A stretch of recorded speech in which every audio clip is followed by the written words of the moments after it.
Hello, everybody. I'm so sorry that I'm late. God bless Karen Brown, the techie coach, because otherwise I wouldn't be here. Thank you for joining me. My name is Sarah McCandless. I am a trainer. I'm a coach. I have a company called Life Sparkle. I'm a mum, a wife, a sister, a daughter, a friend, a drinking buddy. But one thing I'm not is a financial advisor. So if you've joined this to get financial advice of the traditional kind, then I'm not your woman. In fact, I'm not very good at maths. I cheat and use calculators all the time, so it's not that kind of thing. But today, hopefully, I'm going to help you. So today, we are going to be talking about money. What is the problem? Money and you, what is the problem? So the reason why I'm doing this is a couple of months ago I had a bit of an epiphany about money, and I really wanted to share it with everybody. So I've put together a program and a workbook and all kinds of great things, but I don't want to bust your head about those at the moment. And part of that is to have a series of mini master classes on how you can change your relationship with money for the better, because it's made a whole lot of difference in my life and the life of my family. So if anybody is watching this, please pop up and say hello. And if you've got any questions, please let me know. Hopefully everything won't break on me again. Hello, Victoria. Nice to see you. Okay, so the first thing I want to talk about is money and you. So what is the problem? So the problem with me used to be that I was very fortunate in that I had a great job. I used to train people on how to manage millions and millions of dollars. And I myself, when I was a sales manager, used to manage millions and millions of dollars. And I got paid very well for it, but money never used to stay with me because I guess I never managed the money that I had, and my relationship with it was crap. So, what are the kind of problems that I hear about? Well, that I don't have enough money, or I don't have any money. I don't know where my money goes. I have no control over my money, or I don't know how to do money, which is a very common thing. And as I said, I'm not a financial advisor. And in this series, I'm going to help you look at money in a completely different way. And the reason for that is that if you do something different will happen. So before we start, if anybody has any questions, please pop them to me or post them and let me see, and I'll be happy to try and help you with them. Okay, so before we start, you're going to need some paper money and a nice quiet place. I did have my paper money with me, but because my computer broke, I don't. I don't. Thank you, Victoria. I don't have any with me at the moment, but so we're just going to have to imagine this. So okay. So you'll need some paper money and a pen and a piece of paper. So if you don't have any paper money with you, then you can write down the questions and do this at your leisure later on. So the first thing I need you to do is to close your eyes.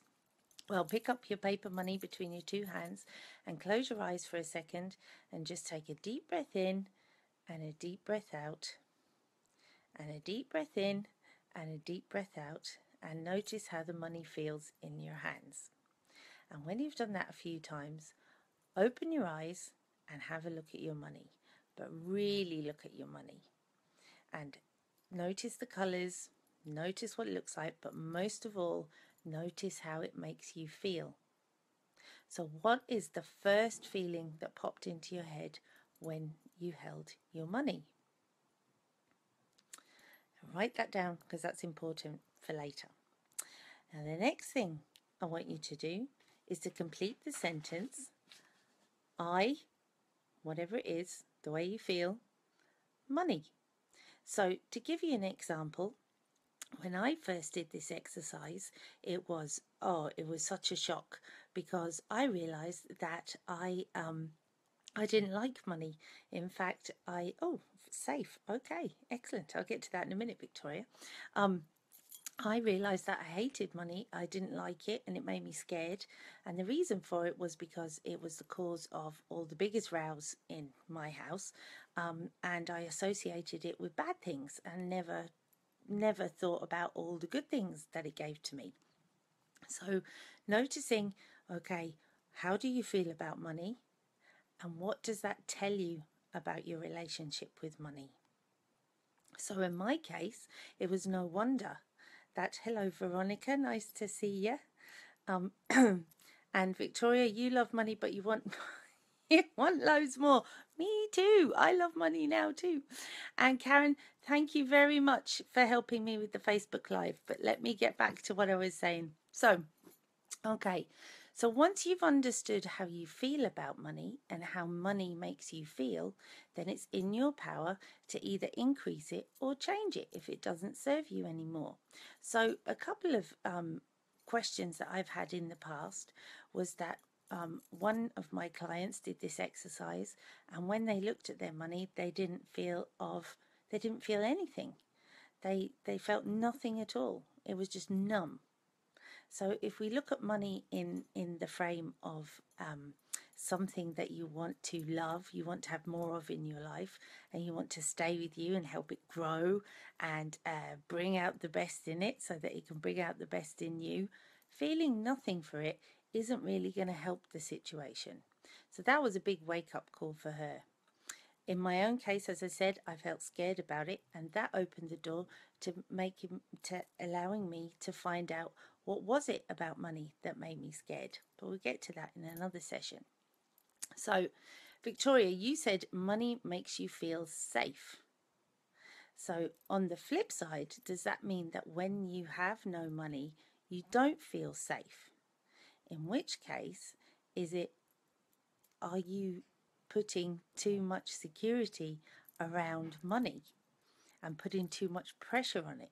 Now, the reason why I say this is because later on we're going to be looking at money as if it was a person, because that changes your perspective on money and how it enters your life and what it does in your life completely. So if anybody has any questions, please let me know.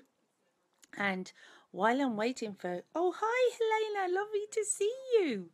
Okay, so while I'm waiting for your questions, oh, Victoria, hello. Okay, let me just tell you about this.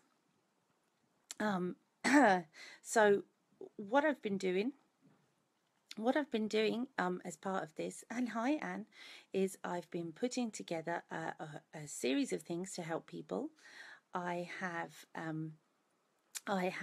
workbook that I've just created and a coaching package, especially to help people with their money problems. Hi, Anne, and thanks for the heart. Because I want to help as many people as possible unlock this money thing, because it's taken me so many years and I wish I'd done it so much sooner. And it's on my website. What it will do is it'll help you change your relationship with money forever, understand why you don't have enough and what you can do to get some more, how to get it to come and stay with you for longer than it has done, and unblock the flow of money to and from you. Because if it's blocked, so if you're holding on to it too tightly, or if you're not spending it, if you're not giving it away when you should be giving it away, there's a blockage, so more can't come to you. So you'll find out all about that and how to craft the relationship you want with money going forwards. So there's 10 steps you can do it in. It can take you 10 hours, it can take you 10 days, or you can do it all in one go. It takes a couple of hours, I think. It's up to you. And if you want it, I can put the link in the comments. I'll put the link anyway. And if you've got any more questions, I'll be happy to help you with them. So let me just see. Here we go. Hi Sarah, best of luck today. Can't stay now, catch this later. Thank you very much, Caroline. I hope you enjoy it when you get to it. So one of the questions that I had from before, from someone who emailed me in, was, and that was Susan, I like money. What do? I like money, but I'm always holding on to it. So I'm too scared to spend it. And because I'm too too scared to spend it, I'm not getting any more. So what I would say to Susan, okay, if you're too scared to spend your money, if you think of money as a person, and that person lived in your house and you were too scared to let it go outside, what kind of a person would it be? Makes you think, doesn't it? And that's the whole thing behind this workshop. So, Susan, I've got another excellent exercise for you tomorrow. Guys, I will be doing this again, hopefully with no technical hitches, thanks to Karen Brown, the wonderful techie coach who once again saved my ass. I hope you've enjoyed today and I hope it was helpful. And tomorrow I will be talking about why do I never have enough money? So ping me if you've got any questions, pop onto my Facebook page, Life Sparkle Coaching, or you're on it now, or ping me an email at sarah@lifesparkle.ie and I'll be happy to answer your questions. So Vera, you just joined and I have to go, but you can get this on the replay. And again, thank you so much, guys. You made this so much easier, and I'll speak to you soon.